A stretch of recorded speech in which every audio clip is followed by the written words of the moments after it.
Jetty की smart class में आप सभी का स्वागत है। क्योंकि ये फंडामेंटल की क्लास चल रही है और हम पढ़ रहे हैं नोटपैड के बारे में, है ना।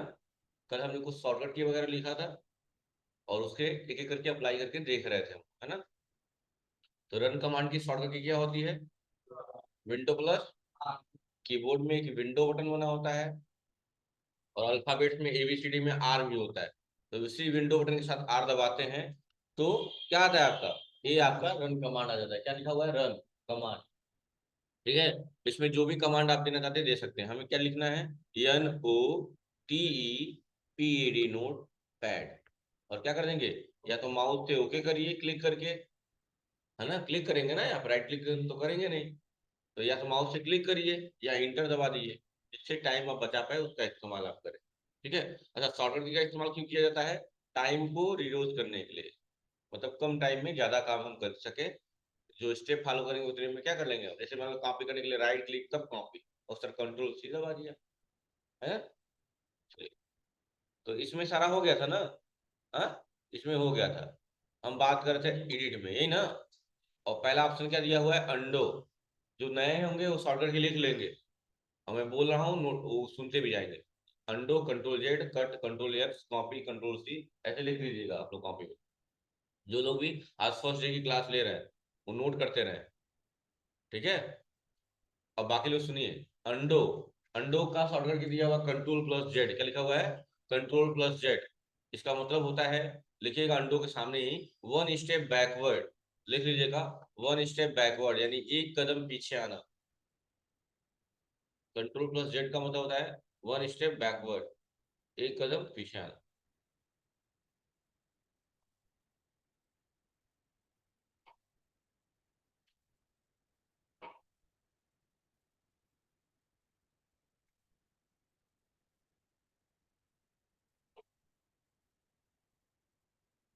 एक कदम पीछे आना, जैसे समझिए मैंने यहाँ कुछ लिखा, फिर मैंने सबको सिलेक्ट करके मिटाने के लिए किसका इस्तेमाल करते हैं? बैक स्पेस का। पता है ना आप लोग को? कोई भी चीज मिटाना हो तो क्या हम यूज करते हैं? Back space. और बैक स्पेस किस साइड की चीजों को मिटाता है? लेफ्ट साइड की चीजों को मिटाता है।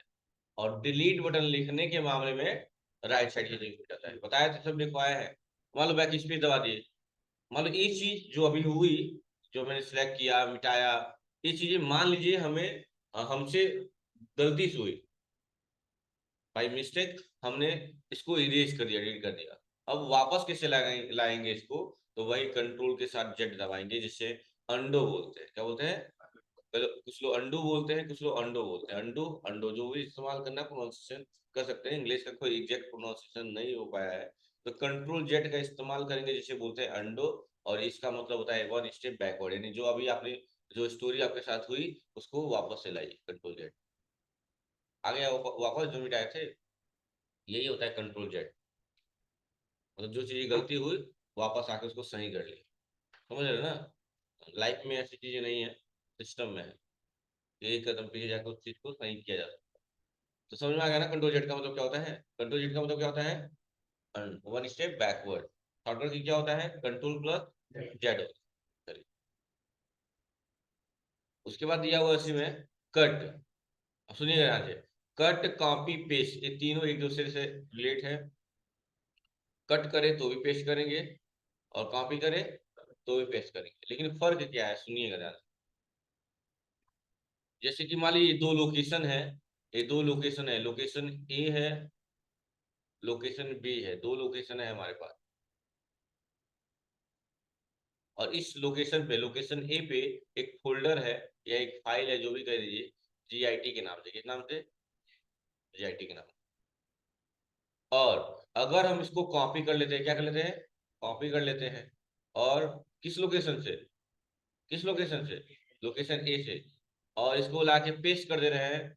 क्या कर दे रहे हैं? पेस्ट कर दे रहे हैं किस लोकेशन पे? लोकेशन बी पे। तो जैसे ही पेस्ट करेंगे तो आपको रिजल्ट क्या दिखेगा?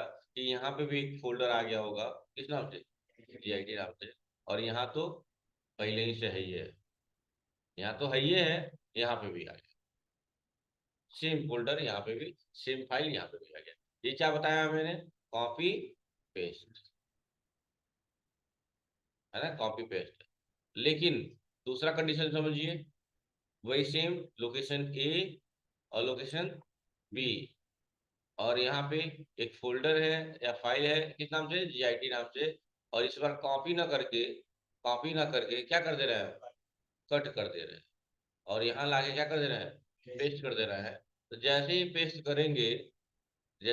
करेंगे आपका जो ये फोल्डर दिया हुआ है, ये सॉरी जीआईटी नाम से, ये यहाँ से क्या हो जाएगा, हट जाएगा, और कहाँ चला जाएगा, कहाँ चला जाएगा, लोकेशन बी पे चला जाएगा।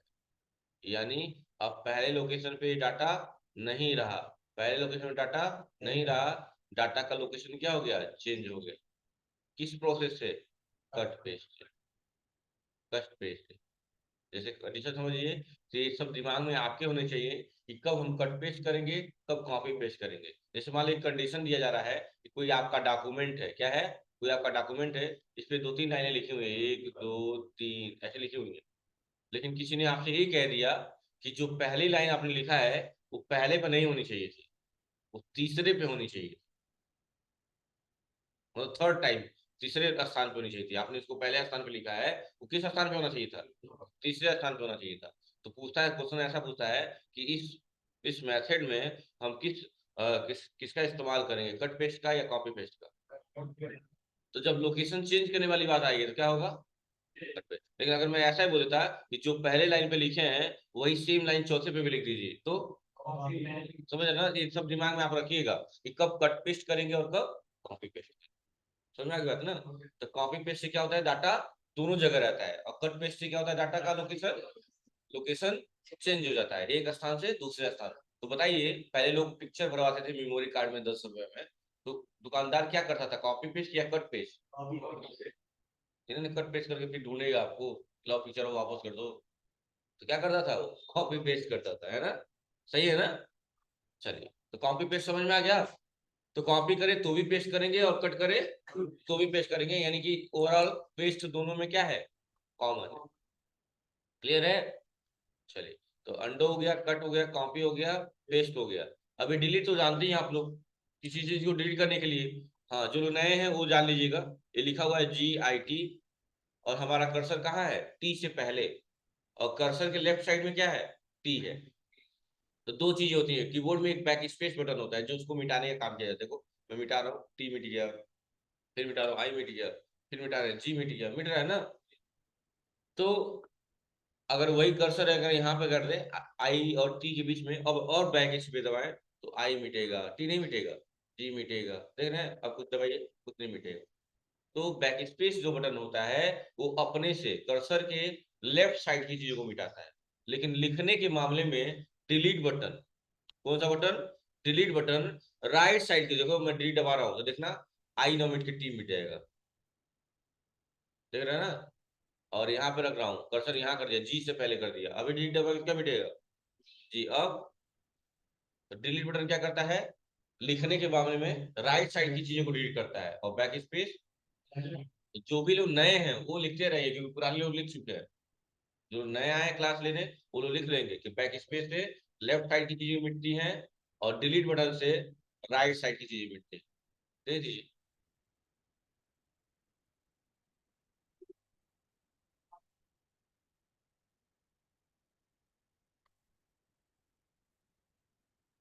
क्या करना है, तो उन्हीं से बंद करवाओगे, नहीं नहीं आप जाइए।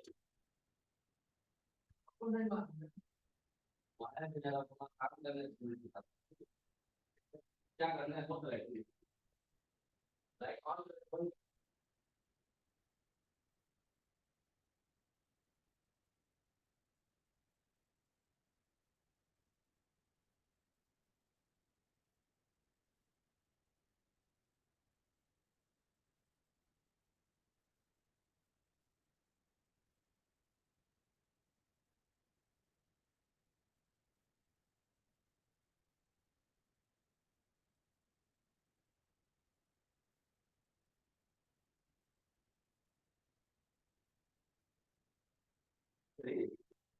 यहाँ तक कोई डाउट है क्या। तो कट कॉपी पेस्ट हो गया, डिलीट बटन भी समझ में आ गया सबको, डिलीट बटन का इस्तेमाल क्या होगा, ठीक। अगला है search with Bing. Search with Bing का मतलब बच्चों देखो हाईलाइट भी नहीं है। सर्च विद बिंग का मतलब होता है कि कुछ भी हम अगर इंटरनेट से सर्च कराता है मतलब ये लिखे हुए टेक्स्ट को हम क्या करें, सर्च करके हम कहीं पहुंच जाए डेस्टिनेशन पे, तो वही काम होता है सर्च विद बिंग। जैसे कि मान लो यहाँ पे कोई लिखा हुआ है, एक वर्ड लिखा हो, किसी भी वर्ड के बारे में अगर एनालिसिस करना है, कोई भी वर्ड नहीं, मतलब वो वर्ड का कोई मतलब होना चाहिए। जैसे मान लो यहाँ पे लिख दिया है सरकारी रिजल्ट, तो ये एक ऑफिशियल साइट होती है गवर्नमेंट जॉब की। नाम सुने हैं ना आप लोग? कोई भी लेटेस्ट में जॉब आ रहा है या कोई रिजल्ट हो रहा है तो इसी पे आता है सरकारी रिजल्ट। तो मैंने इसको सेलेक्ट कर लिया और उसकी शॉर्टकट की दी हुई है, क्या दी हुई है देखो, अब हाईलाइट हो गया ना। बस इस पर क्लिक कर दीजिए या कीबोर्ड से कंट्रोल प्लस ई दबा दीजिए। जैसे क्लिक करेंगे तुरंत ये ले जाएगा आपको, देखो ले गया सरकारी रिजल्ट, ऑफिशियल साइट पे ले गया। ले गया कि नहीं ले गया? यही है सर्च विद बिंग। क्या है? Search with Bing. समझ में आ गया सर्च विद बिंग क्या है? हाँ, किसी भी वर्ड को बारे में डेराइव करना, इंटरनेट से जुड़ जाना, उसको क्या करते हैं, बिंग करना। चलिए, उसके बाद से क्या है, फाइंड करना। फाइंड का मतलब क्या होता है बच्चों बताइए? ढूंढना। ठीक है, जैसे बहुत सारी लाइनें लिखी हुई है, बहुत सारी लाइनें लिखी हुई हैं और उसमें किसी एक शब्द को ढूंढना है, तो हम किसका इस्तेमाल करेंगे, फाइंड का। और उसकी शॉर्टकट की क्या होती है, कंट्रोल प्लस एफ होती है। क्या होती है? कंट्रोल प्लस एफ होती है। चलिए, हम कह कुछ कंटेंट लेते आते हैं ऐसे ही। ध्यान मत दीजिएगा कि मैं कैसे ला रहा हूँ, आप लोग हाथ से कुछ डाटा बना लीजिएगा आप लोग, ठीक है।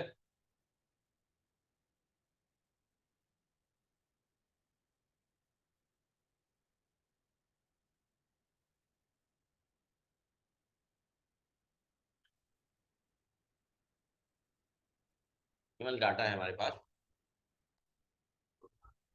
और हमने क्या किया, बीच बीच में GIT लिख दिया। क्या लिख दिया? GIT। GIT। और यहाँ पे भी GIT। कितनी कितनी जगह लिखा है GIT मैंने? 3 जगह। कभी भी कोई चीज ढूंढना होता है तो सबसे इंपॉर्टेंट होता है कि अपने जो जो कर्सर आपका ब्लिंक कर रहा है, इसको बिल्कुल स्टार्टिंग में लाइए। आइए, क्या हुआ, एडमिशन है क्या आप लोगों का? तो किसी के साथ आए हैं? कौन? कौन शामिल हो भाई? तुम लाए हो? तो जाओ पहले फाइल वहां नोट करवा दो, नाम हो को। अरे नंबर 1 नोट करवा दो कि हाँ ये डेमो क्लास ले रहे हैं, ये कहा। बैठ जाओ। चलिए, ये डाटा आ गया ना। अच्छा, कर्सर को बिल्कुल कहाँ हम ले आए, स्टार्टिंग में, क्योंकि ये यही ढूंढता है ना चीजों को। और हमने दबा दिया कंट्रोल एफ, शॉर्टकट की है। क्या दबा दिया मैंने? और पूछ रहा है क्या ढूंढना है, फाइंड व्हाट। फाइंड व्हाट का मतलब क्या ढूंढना है, हमने कह दिया GIT। और जैसे ही फाइंड इंटर पे क्लिक करेंगे वो हाईलाइट कर देगा। GIT ये रहा। और ढूंढना है, ये रहा। और ढूंढना है, ये रहा। क्या इसकी बात भी है? नहीं, अब क्लिक करेंगे तो कहेगा, बार बार उन्हीं को रिपीट कराएगा। और वही, और क्या, फाइंड नहीं बाबू, यहाँ एक्स्ट्रा नहीं होता है। अब चलो, अभी आएगा MS वर्ड में जब जाएंगे तो जैसे फाइंड पे क्लिक करेंगे जहां जहां रहेगा वहां वहां हाईलाइट हो जाएगा। अब सुनिए ध्यान से, तो ये रिपीट कर रहा है, वही कहीं और जाएंगे, मतलब आगे जाएंगे वर्ड वर्ड पैड में, तो वहां कहेगा डॉक्यूमेंट वर्ड फिनिश्ड हो गया। मतलब कि 3 ही बार था, उसके बाद नहीं है तो लिखेगा वर्ड फिनिश्ड हो गया, है ना। देखो, 3 बार चेंज है, 3 बार बता रहे हैं यहाँ पे, देख रहे हैं ना, कोई दिक्कत? चलिए, तो इसी इस फाइंड में दो काम कर लिए आप। एक फाइंड कर लिए GIT को, और नेक्स्ट नेक्स्ट करके ढूंढ रहे हैं, जिसे हम बोलते हैं फाइंड नेक्स्ट। क्या बोलते हैं उसे? Find next. इसमें दिया होगा, दिया है फाइंड नेक्स्ट। फाइंड नेक्स्ट देखो, F3 शॉर्टकट की होती है। समझ रहे हो ना बात को? ठीक है। फाइंड प्रीवियस उल्टा दे दिया है कि पीछे आना है तो क्या दबाएंगे, शिफ्ट F3 दबाएंगे। आगे जाना है, मान लो 1 2 3 है, तो 1 से 2 पे जाना है तो F3 दबाएंगे। और 2 से 1 पे आना है तो क्या दबाएंगे, शिफ्ट F3 दबाएंगे। कोई दिक्कत? चलिए, अगला रिप्लेस है। अगला क्या है? रिप्लेस। रिप्लेस का मतलब होता है कि उसके स्थान पे कोई दूसरा होता है ना, कभी कभी कोई चीज आते हैं चेंज कराना। रिप्लेस का मतलब चेंज कर देना। अच्छा, इसी शब्द का जो मैं बताने जा रहा हूँ, इस सब ऑप्शन का यूज बहुत भयंकर हुआ था अगर आपने 3 इडियट देखा होगा। हाँ बस बस हो गया। तो उसी के कारण से हुआ था कि जहां जहां वो वर्ड थे चमत्कार वर्ड, उसको रिप्लेस कर दिया गया था इसी ट्रिक से, रिप्लेस ऑप्शन से। तो मैंने क्या किया, या तो आप शॉर्टकट की दबा लीजिए Ctrl+H, या क्या करिए उस ऑप्शन पे क्लिक कर दीजिए। किस ऑप्शन पे? एडिट पे और रिप्लेस पे, दो ऑप्शन है देखो, तभी यही आया, रिप्लेस वाला ऑप्शन आया, या हम यहीं पे Ctrl+H दबा दे तो भी वही ऑप्शन आया। तो ये आपसे दो चीजें पूछेगा, क्या ढूंढना है? हमने कह दिया जीआईटी ढूंढना है। किससे रिप्लेस रिप्लेस करना है? तो मैंने कह दिया जीआईटी को मैंने गायत्री लिख दिया। गायत्री से ज्यादा हो गया, गायत्री से रिप्लेस करना है।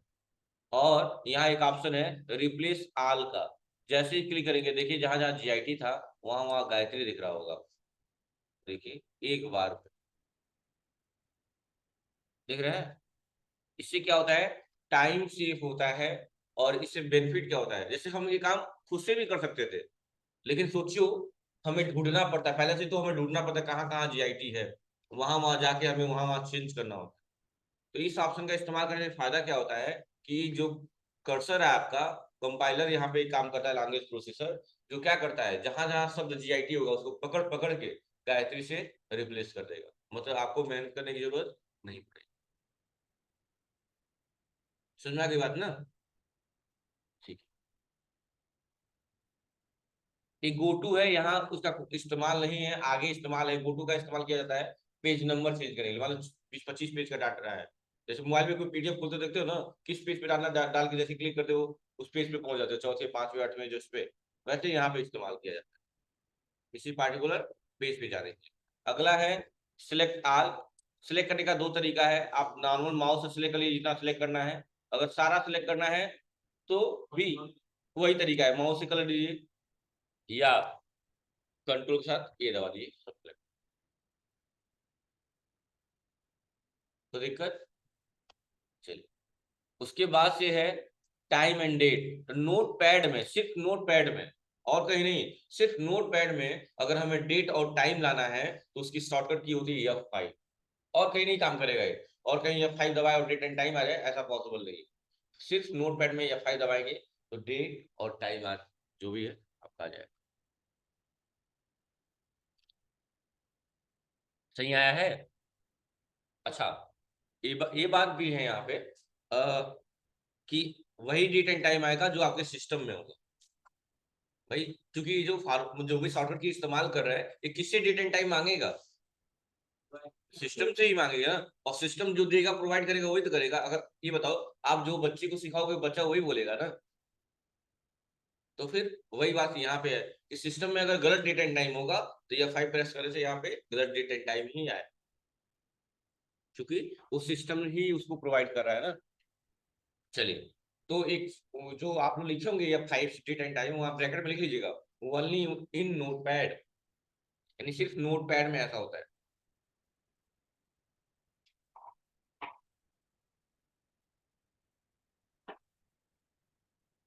ओनली इन नोट पैड, सिर्फ नोट पैड की शॉर्टकट ये है F5, और कहीं F5 प्रेस करेंगे तो डेट एंड टाइम नहीं आएगा।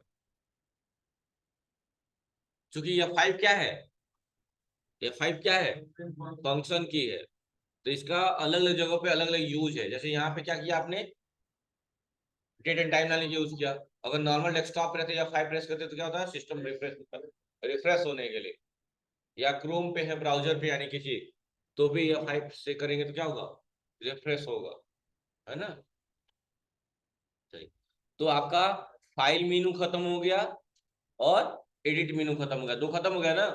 अभी बारी है फॉर्मेट की। किसकी? फॉर्मेट। सबसे पहला शब्द दिया है वर्ड रैप, और टिक लगा हुआ है। वर्ड रैप का मतलब होता है शब्दों को मोड़ना। जैसे ये शब्द आपको सब सामने सामने दिख रहा है ना, मैंने कंट्रोल से सबको सिलेक्ट कर लिया, और देखिएगा वर्ड रैप को हटा दे रहा है। कितनी देखो, हमें ये स्लाइडर नीचे ऊपर करना पड़ रहा है तब इतने कंटेंट हमें दिख रहा है, लेकिन जैसे ही वर्ड रैप हटा देंगे ये पूरा कम लाइन में शिफ्ट हो जाता है। देखो पढ़ने के लिए, अब पढ़ने के लिए हमें इधर जाना पड़ेगा, तो ये सही नहीं है, ये तरीका सही नहीं है। देखो देख रहे हैं ना, सब रैप होता है, देख रहे हैं ना। तो वर्ड रैप का मतलब होता है कि अगर मान लो जैसे नोट पैड ही ओपन कर लिए, एक दूसरा और मैं लिखते गया, देखते हैं वर्ड रैप ऑन है ना? नहीं, हाँ ठीक है, बढ़िया, लिखते जा रहा हूँ, देखना। अभी ये नीचे नहीं होगा, लाइन चेंज नहीं होगी, लाइन चेंज हो रही है? नहीं हो रही है। लेकिन अगर वही window or notepad open, अरे window or notepad open किया, और इस बार इस वर्ड रैप वाले ऑप्शन को क्या कर दिया, टिक कर दिया, ऑन हो गया, देखो ऑन हो गया ना, देखो लग गया ना। और अब कुछ लिखिए तो अब ऑटोमेटिकली जब वहां जाएगा लास्ट स्क्रीन पे तो ऑटोमेटिकली लाइन चेंज हो जाएगी, देखिए चेंज हो रही है। हाँ, तो ये वर्ड रैप का मतलब समझ में आ गई बात ना? पढ़ लीजिएगा आप। वर्ड रैप का मतलब क्या है कि अगर वर्ड रैप को बंद कर देंगे तो लाइन क्या होगी, एक ही लाइन काफी लंबी चली जाएगी, और रैप कर देंगे तो स्क्रीन के हिसाब से क्या होगी, अगले अगले लाइन में शिफ्ट होती जाएगी, है ना?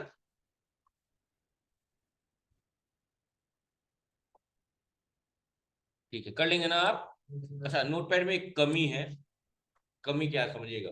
अगर मैं यहाँ से किसी का नाम लेके बुला रहा हूँ तो मेरे पास सिर्फ वही बच्चा आएगा कि सारे आ जाएंगे? सिर्फ वही आएगा, और यही सही है।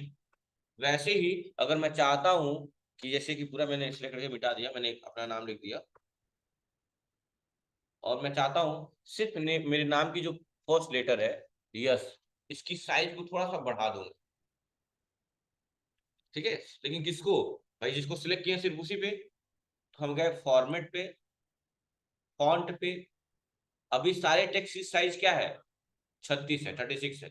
मैंने सिर्फ यस की साइज को 72 सेलेक्ट करके ओके कर दिया। क्या कर दिया मैंने? ओके, देखिए क्या हुआ।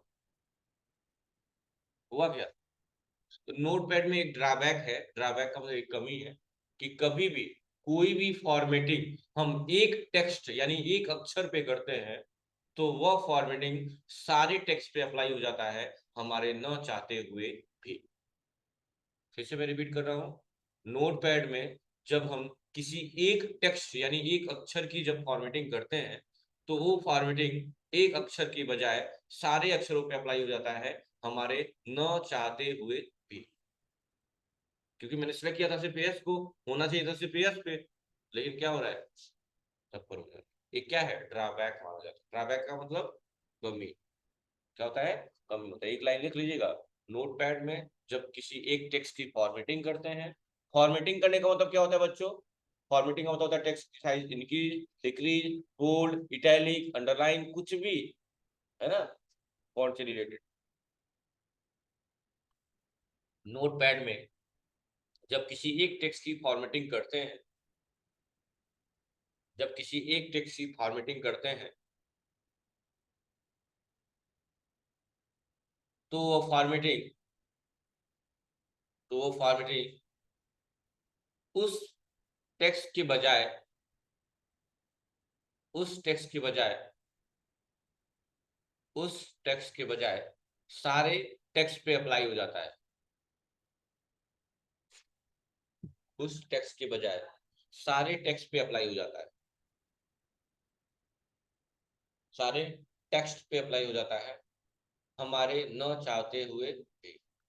हमारे मतलब हम लोग के जो भी लोग यूज कर रहे हैं उनके न चाहते हुए भी क्या होता है, वो चीजें सब पर अप्लाई हो जाती है। समझ रहे हैं ना? अगर साइज में डिक्रीज कर रहा हूँ, एक बार फिर सामने देख लीजिएगा, मैंने यस को सिलेक्ट किया, कहाँ जाना है उसके लिए, फॉर्मेट पे, फॉन्ट पे, और कोई भी चीज ले लिया, मान लो 22 कर दिया, देखना 26 कर दिया, सिर्फ यस की साइज।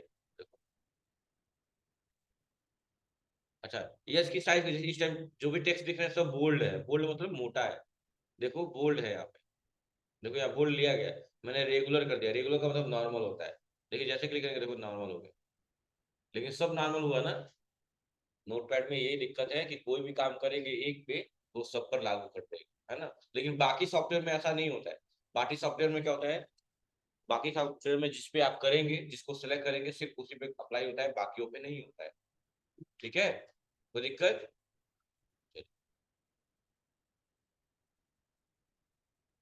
तो आज का टॉपिक है कि फोल्डर पे हम कैसे पासवर्ड लगाते हैं। आज की टॉपिक क्या रहेगी? और एक प्रैक्टिकल रहेगी कि फोल्डर पे पासवर्ड कैसे लगाए, है ना। चलिए, तो अभी मैं क्या कर रहा हूँ, एक फोल्डर हमारा बना हुआ होगा, जीआईटी नाम से बना है ना। ये फोल्डर क्या है, this folder is empty. Empty मतलब खाली है। अच्छा ठीक। मैंने क्या किया, कोई इमेज ले लिया, मान लो ये इमेज ले लिया, राइट क्लिक करके क्या कर लिया मैंने, कॉपी कर लिया। और पता नहीं किसका फोटो ऐसे डिलीट नहीं कर दिया जाएगा, इसीलिए कॉपी, और यहाँ लाके क्या कर दिया, पेस्ट कर दिया। देखो यहाँ डाटा आ गया। अब इम्पर्टिनेंट लिख रहा है। अब फोल्डर ओपन करिए जीआईटी का, देखिए लिख रहा है, इसको ओपन करिए, ओपन हो रहा है ना। चलो बहुत बढ़िया है। अब क्या करेंगे, इसके इस फोल्डर पे हम क्या लगाएंगे, पासवर्ड लगाएंगे। रिफ्रेश कर लिया एक बार। अब देखो, इस पे हम राइट क्लिक करेंगे और कहाँ जाएंगे, प्रॉपर्टी, और यही एक ऑप्शन होगा किसका, सिक्योरिटी। सिक्योरिटी से नहीं होगा यार, पासवर्ड लगाना है ना। ऐड टू अर्चिव, क्या ऑप्शन आएगा, ऐड टू अर्चिव, प्रॉपर्टी से लेना देना नहीं है। और यहाँ एक ऑप्शन आएगा आपका एडवांस का, क्या आएगा, आ रहा है सेट पासवर्ड ऑप्शन कहीं, चले में ही था। हाँ ये रहा, सुन लीजिए ध्यान से फिर से। फोल्डर पर राइट क्लिक करना है, ऐड टू अर्चिव, प्रॉपर्टी में जाना, ऐड टू अर्चिव, और यही ऑप्शन क्या है, सेट पासवर्ड। राइट क्लिक करिए, कैप्स लॉक ऑन है बता रहा है बार बार, हमने पासवर्ड लगा दिया, GIT, और GIT इंटर करके ओके करके, और क्या करिए, अब जाओ इस फोल्डर, और ये फोल्डर सोचेंगे कि ये फोल्डर पे पासवर्ड लगा होगा, नहीं कुछ नहीं लगा है। ओपन हो जा रहा है अभी भी, देखिए ओपन हो जा रहा है। हुआ क्या है कि इसी के जैसे, इसी फोल्डर के जैसे एक और फोल्डर यहाँ बन के आ गया, देख रहे हैं ना। यानी इस फोल्डर की बात खत्म हो गई, हम क्या करते हैं इसको डिलीट कर दे, कहानी खत्म है उसकी। फोल्डर हमारा जो पासवर्ड लगाया है तो ऐसा बन के आ गया है, GIT देख रहे हैं ना, GIT। अब इस पर डबल क्लिक करिए, ओपन करिए, कहीं फोल्डर दिख रहा है आपका GIT वाला, दिख नहीं रहा है, ये ना है, और यही फोटो ना है। ओपन करिए तो डालेंगे GIT, और जैसे ही ओके करेंगे आपका फोटो खुल के सामने आ जाएगा। लग गया पासवर्ड। तो ये तरीका है पासवर्ड लगाने का। हटाएंगे कैसे, तो सेम वही स्टेप, राइट क्लिक करना है, और अब ऐड टू अर्चिव पे नहीं क्लिक करना है, extract file here, extract to GIT, जिस नाम से फोल्डर होता है उसी नाम से लिखाएगा। मान लो SRV नाम से होता था तो लिखा है एक्सट्रैक्ट टू SRV, क्या करेंगे, एक्सट्रैक्ट टू GIT। पासवर्ड मांग रहा है, क्या है, GIT। देखिए यहाँ GIT नाम का फोल्डर वापस आ गया। अब इसका काम खत्म हो गया, अब इसको डिलीट कर दीजिए। आपका GIT, एक और फोल्डर होगा GIT, और तब जाके आपका ये, अब ओपन करेंगे तो कोई पासवर्ड नहीं मांगेगा।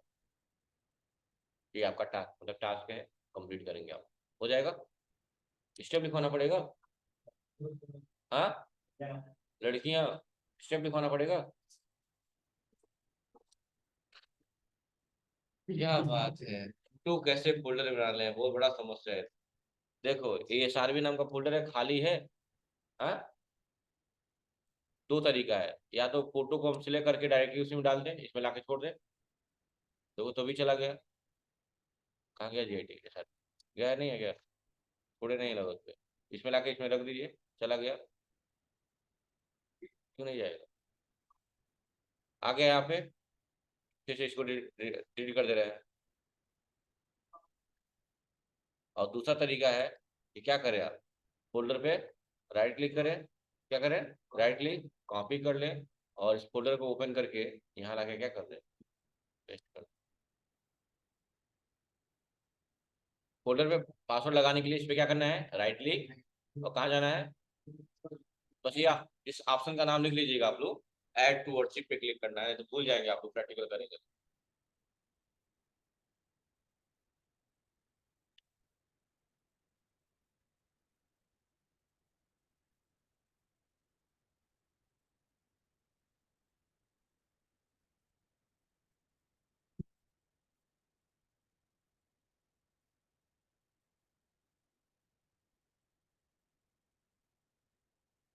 कर लेंगे।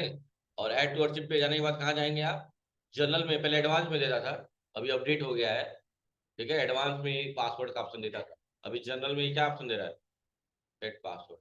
एक बार चेक कर लीजिएगा, हो सकता है किसी का सिस्टम अपडेट ना हो तो एडवांस में दे दे, परेशान मत होइएगा, जनरल या एडवांस में मिल जाएगा। सेट पासवर्ड, पासवर्ड सेट कर लीजिएगा। तो क्या करेंगे, जैसे पासवर्ड सेट करेंगे तो एक दूसरा फोल्डर बन के आएगा, समझ रहे हैं ना, वो किताब के जैसे जैसे बना था। तो इस वाले फोल्डर को क्या कर दीजिएगा, डिलीट कर दीजिएगा, क्योंकि इसका काम नहीं है, ठीक है। चलिए आज के लिए इतना ही, थैंक यू क्लास।